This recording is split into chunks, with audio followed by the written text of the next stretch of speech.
Welcome to the True Story London podcast. I'm Michelle Toth. In this podcast, we listen to a true personal story told live at one of our shows in London, followed by a conversation with the storyteller about their background, process, story themes, and more. Today's storyteller is Kaitlyn Kelly, sharing the story of how her wedding, which she and her parents had been dreaming of since she was a child, didn't quite turn out the way they'd expected. In our conversation after, we discuss the significance of weddings, defying parental expectations, her experiences performing and living in Paris, and her techniques for bringing true stories to the stage. But first, let's listen to Kaitlyn's story recorded live in London.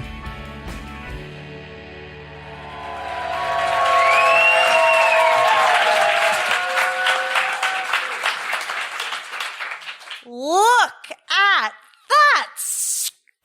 She could fit the whole bridal party under there, my mother says, hurling this comment towards the television. She looks dumpy, says Dad.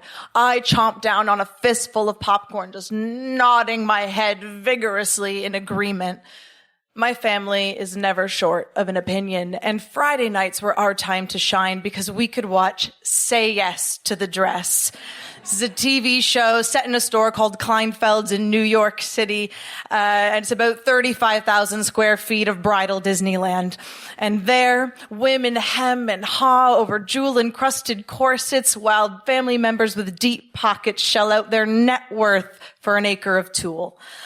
I can't wait to get your dress at Kleinfeld's, chimes Mum. I was 12, but I was all in.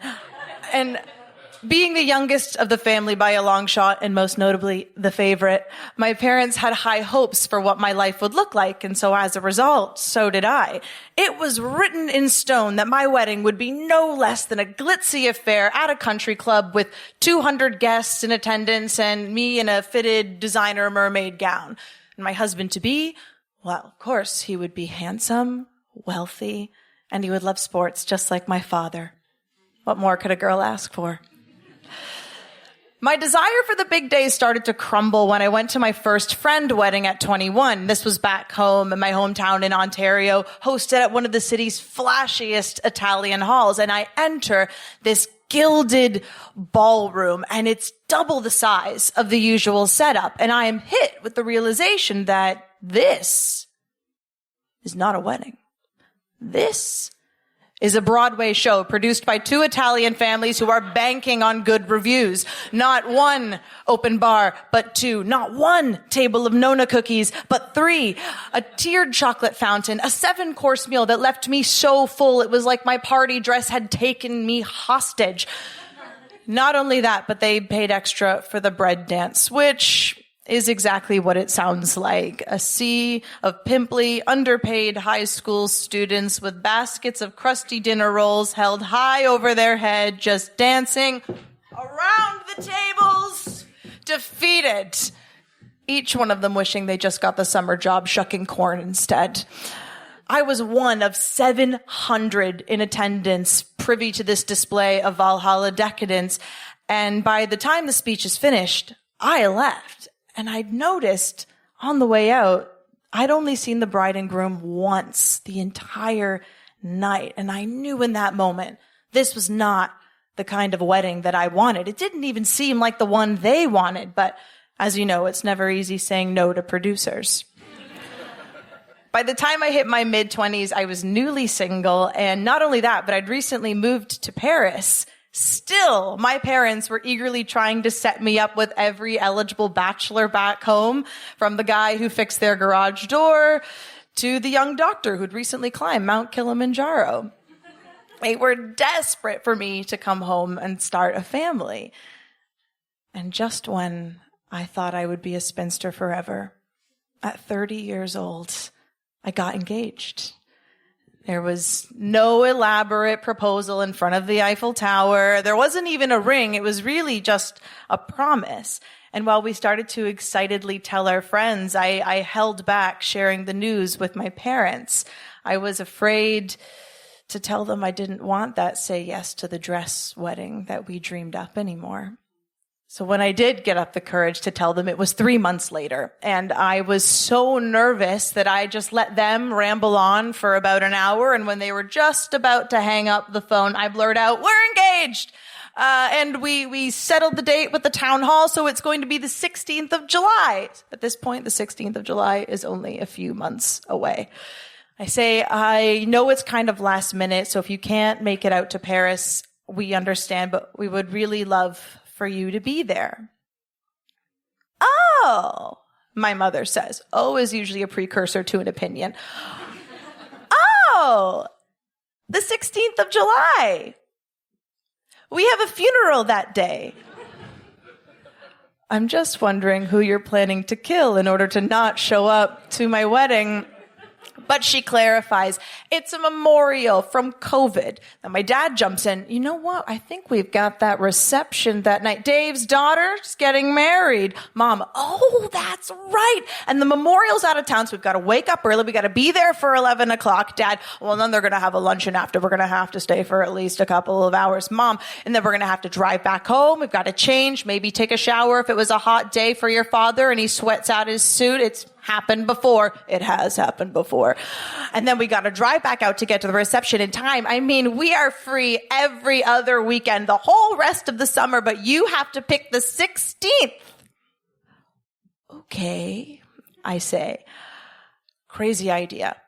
Why don't you tell the family friends, the distant relatives that your youngest daughter is getting married and that you regretfully cannot attend the otherwise planned wedding and funeral?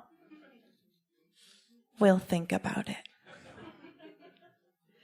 There's something to be said about trying to make your parents happy. Growing up, my parents were always so supportive of me that I spent my whole life just trying to validate their love through the choices that I make. And as I grew older and my worldview started to expand, I noticed myself sort of softly and slowly breaking all these unspoken agreements we had about the trajectory of my life. But this time, I felt that maybe I'd pushed them a little too far. A year and a half earlier, I brought my first girlfriend home to meet them, and they were kind, they were very welcoming, but I couldn't help but feel they were a little uncertain as to whether this was all just a flash in the pan kind of thing. Maybe it was just a phase. And now, a phone call later, this girlfriend is my fiance. And my growing concern became 3 months was not going to be enough time for them to come around. Not after all those years we spent building my dream wedding. I didn't want to lose my parents to a funeral. I didn't want them to regret not coming 6 months or 6 years down the line. When the big day came, I did not get my dress at Kleinfeld's after all. I said yes to a discount designer dress that I bought online and tried on alone in my apartment. Our wedding rings were not bespoke with diamonds. They were colorful gemstones that did not cost 3 months' salary. We didn't have 200 guests in attendance, but we did have 60 of the wonderful friends that we'd met while living in Paris. And after the wedding, we all rode the city bus to the reception at our friend's brasserie, which was decorated with a cheap collection of high street garlands and pom-poms. And while we did have baguettes, there certainly was not a bread dance. In the end, my parents did end up coming to our wedding, and my dad did sweat through his suit and have to change as expected. Maybe my wedding wasn't what they'd imagined, but for my wife and I, it was perfect. And the one thing they couldn't deny was that the love in the room was palpable, and that was the only expectation I cared about living up to. Thank you.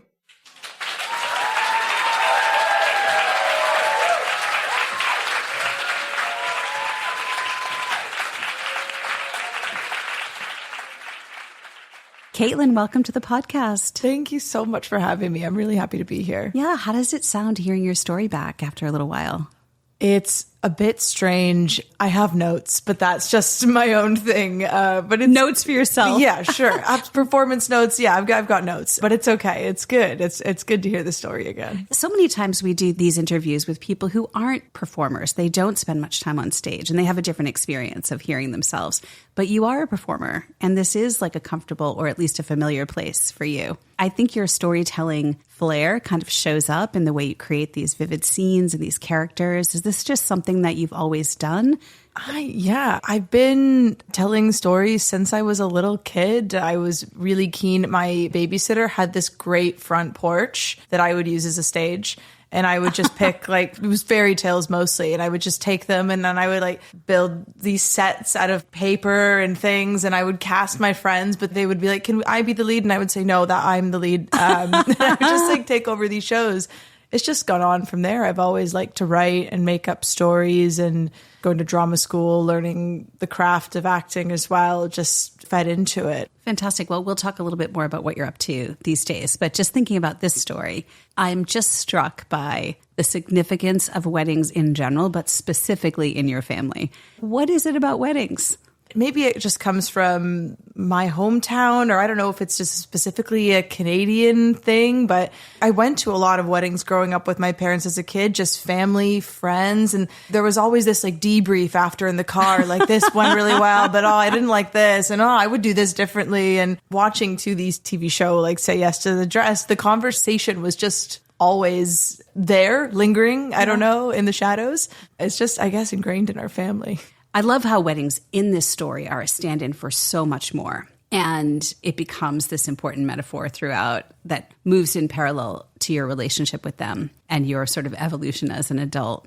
There's this specific moment in your story where you talk about how supportive your parents were and you wanted to validate their love through the choices you made. Yes. I thought it was so well said that they were so important to you and showed so much support and love for you that you wanted to carry this through, but then your own wants and needs sort of diverged. When did that start, where you started to see you wanted a different life than your parents wanted for you?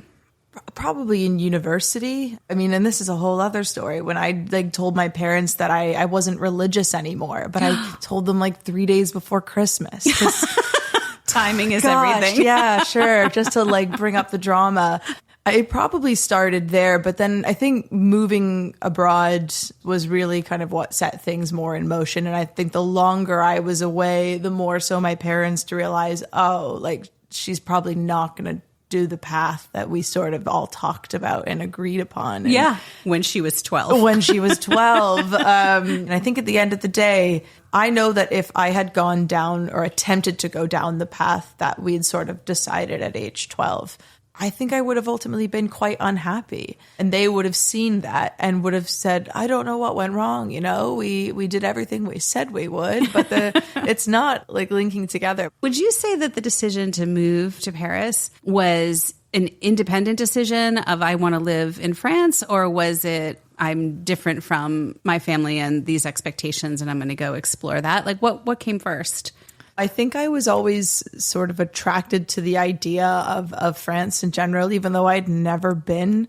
I was at a sort of a crossroads in my life where I had just gotten out of a really long-term relationship, and nothing was really tying me home anymore. And I thought maybe if I'm going to do it, I sort of just have to do it now. And I did kind of the same thing where I told my parents 3 months before I was going to go. And this is your time frame. This is my thing. Yeah. I was like, you've got 3 months to decide or just to get over it, I guess. I don't know. I guess this is my theme. I think I just wanted a chance to do something on my own. I had lived away from home before and moved. I lived in the States for a bit to do some school, but that was sort of in the comfort of a program. I already had a support system there and a cohort, but I'd never kind of just moved somewhere without much of a plan in mind. So I think I also had seen, when I was in theater school, the school very much had said, if you want to be successful in this business, you have to move to either Toronto or Vancouver, and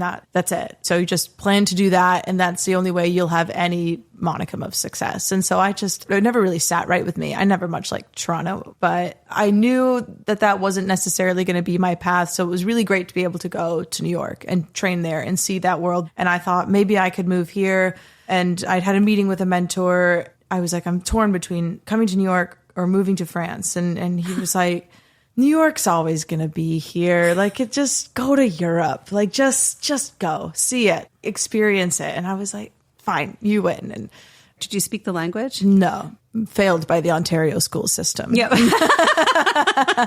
Bilingual country, sure. And then how long did you stay in Paris? I was there for 5.5 years. When I got to Paris, I hadn't been creating for a period of time, not very much anyway. I would just sort of like write poetry, but I hadn't really made any shows. And I was working at this Scottish pub where I met my wife. She was a poet. She loved to write. She's a great writer. And we'd had randomly these people from the UK message us and say, can we do a poetry night in the basement of this pub? And we said, yeah, it's not really necessarily the vibe, but sure, come along. And it ended up being this lovely evening, so much fun, really great performances, great turnout. And, my wife had like turned to me and she said, we should do a spoken word night here and you should host it. And I was like, I've actually never been to a spoken word night or an open mic. Like, I don't know how that works. And I said, but okay, I'll give it a shot. And every month I just wouldn't tell anyone what the show was going to be. And it was this like hype, like, what is it? What are you doing this month? What are you doing this month? And I'm like, it's a secret. You'll find out. You have to come to the show. That sounds so fun. It was really fun. And eventually I had friends who would come and they said, now I want to be a part of it. And so it ended up being this like big group. Once we did a whole like reinterpretation of The Wizard of Oz, but it was like this sort of LSD fueled, it was really wild and fun. And when I was leaving Paris, I had like a death party. My friend built me a coffin, which I stood in for the whole show while everyone else would perform. And the show died, which was so great. It was really fun. That and it was so clever. Yeah, it was probably the most prolific period I've had of my life. And what made you leave? It just had sort of reached its point, both for my wife and I think I was quite convinced that I would stay prior to COVID. And my wife, who's my girlfriend at the time, we were both really happy with living in France and thought it was going to be a long-term life commitment. And then as COVID went on and we kind of came out the other side, she was working in childcare, which was not what she wanted to be doing, but was, sometimes when you're in a foreign country and the language skills aren't so strong, your jobs are limited. And I was working in tourism and performing a bit here and there. And it was fine, but I was sort of seeing the future a bit. And I was like, I don't really think I can reach the amount of people that I want to reach staying here. And my wife was like, I want a more fulfilling career than chasing after a tiny human. So we thought maybe we just move to London and see how it goes. And I think for both of us, it was the right choice for us, but we do still really miss it and miss our friends and the lifestyle. So when you had this moment of realizing you needed to tell your parents that you had gotten engaged and you were delaying, what was going on for you at that time? I mean, you get a sense from your story, but I'd love to hear you say more. My wife and I we debated eloping and just not inviting either of our families and just sort of keeping it small. We would just invite our friends to the town hall, that we would probably just go to a park, sit in a park and have some drinks after. Like, that was sort of for a couple months the plan.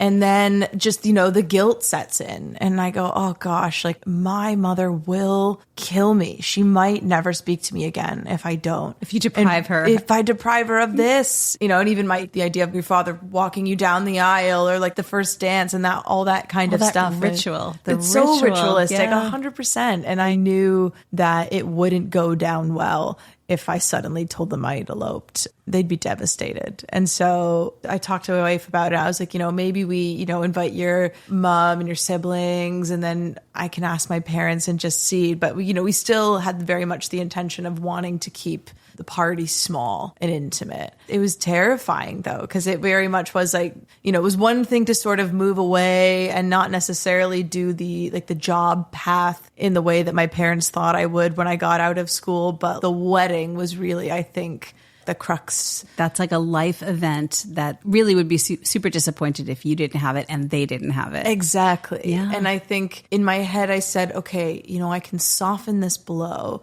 if I tell them that we'll do a reception next time I'm home, so that they can still sort of plan something and feel like a part of it. Because our wedding was so just kind of scrappy that there wasn't a lot of planning involved.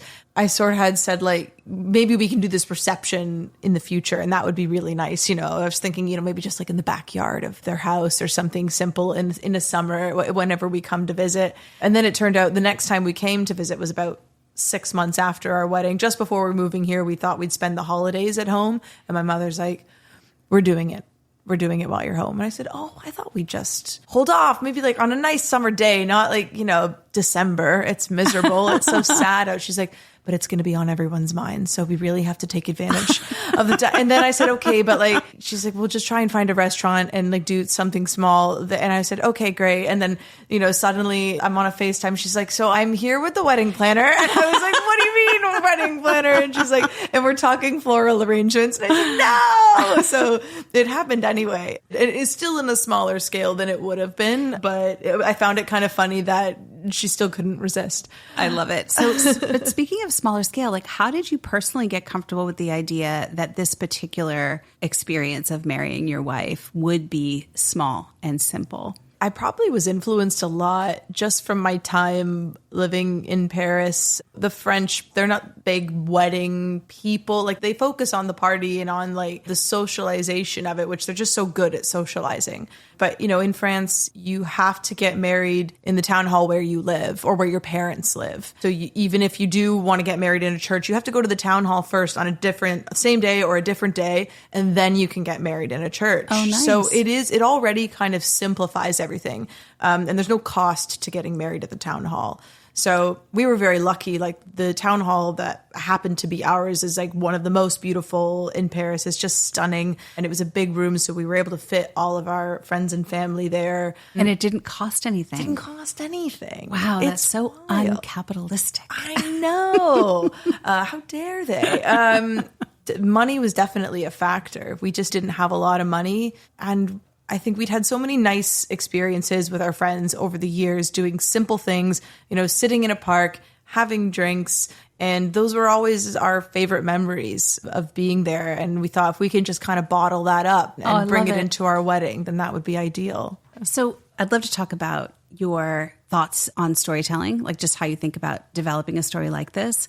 Did the process of writing it yield any new insights? What was that process like for you? Yeah, I remember there was the chunk that you were talking about earlier where I said, you know, I was like trying to validate their love. I knew I had to write something that was sort of summarizing everything I had felt and like what I was going through, you know, kind of mentally, emotionally at the time. And I just couldn't crack it. I was just writing different drafts and I was like, oh, this just doesn't make sense. It's not saying what I wanted to say.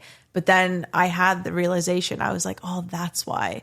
Like, I've just always wanted to make my parents happy because they've always done anything they could to make sure I had the best possible life, that I was supported, especially as an artist, which, you know, a lot of artists aren't supported by their parents. I'm so fortunate. And so I've always just wanted to give back to them and, you know, and show them like, I'll be the good daughter that you want me to be, I promise. So yeah, it was a really difficult decision to start to find my own path. And that was like a big realization for me in the writing of it.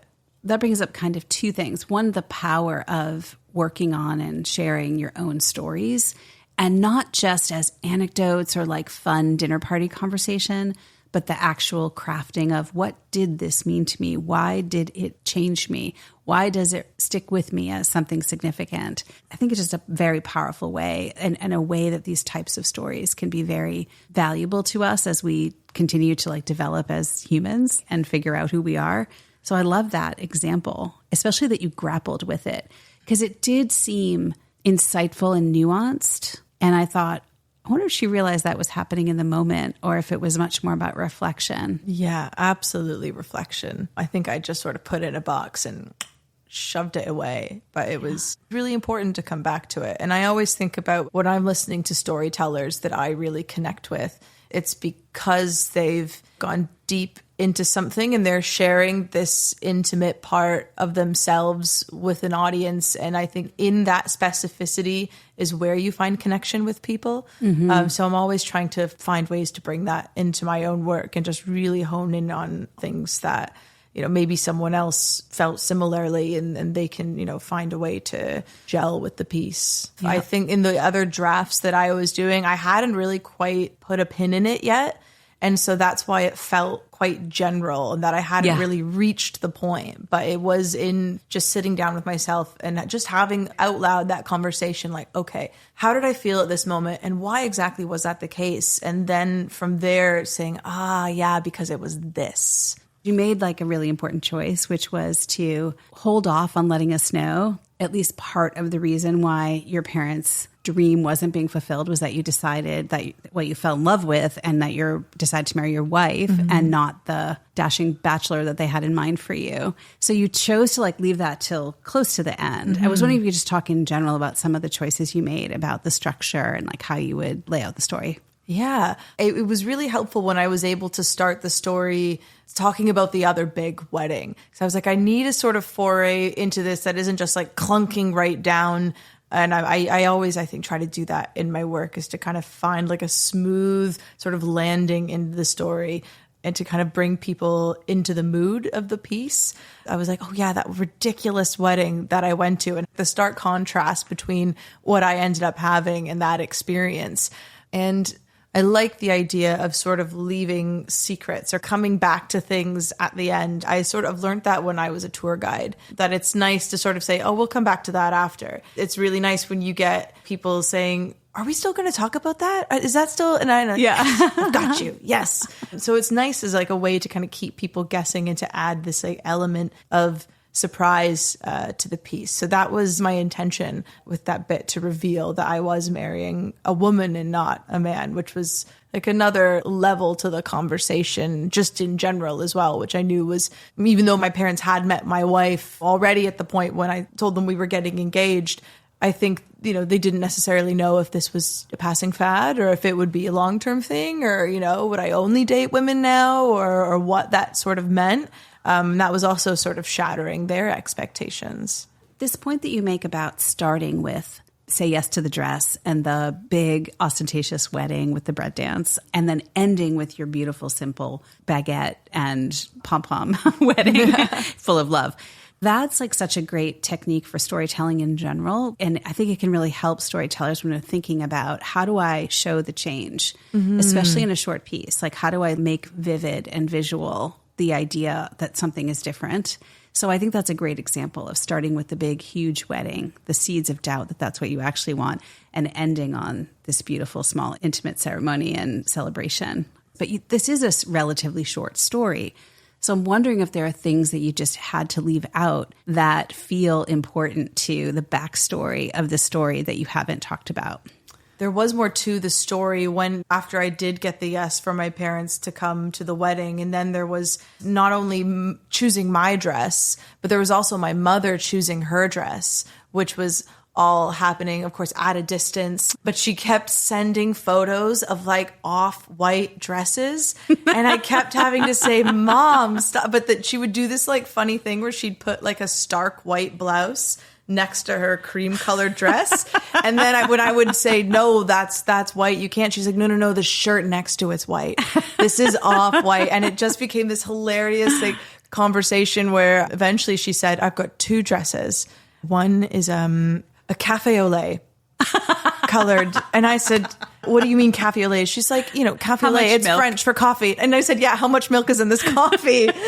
And she said, I'm not going to tell you. And that's just it. You're just going to have to wait till the day to see it. And I so immediately texted my sister. It was a Mother's Day weekend, I think. My sister happened to be home. And I texted her. I said, can you please find this dress? And then she's like, it's brown. It's a brown dress. Oh, you don't have to worry. Yay. And I was like, but this is so adds to the ridiculous nature of it, which I found quite funny. And I was like, I think that's just like a different, longer version of this story in general.